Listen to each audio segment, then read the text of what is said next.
Hi, this is Suzanne and this is Suzanne Cotton Studio, and I'm going to be making a bee button today, a fabric covered bee button.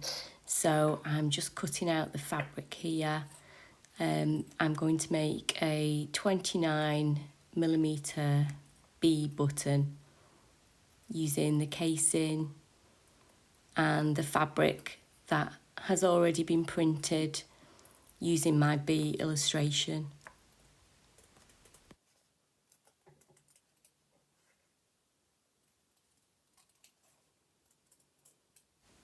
So the fabric discs that I've used here, they are measuring around about 5.8, 5.9 centimetres. The finished button is going to be half of that size, so about 2.8, 2.9 centimetres, something like that.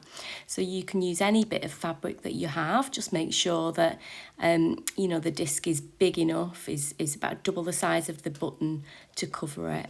So I'm just popping it into the button tool maker, making sure that the image on the front side of the button is going to be central onto the button. That's really important, actually.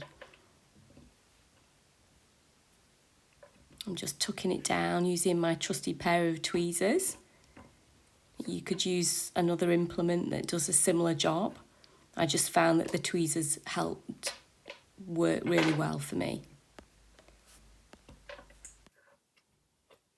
And finally, just pressing the back of the button onto the front casings and making sure that the shank is in the right position so that the image on the front of the button will sit in the correct position. Okay, just using a little bit of force there to press that back onto the front. And then it's all done. 29mm bee button.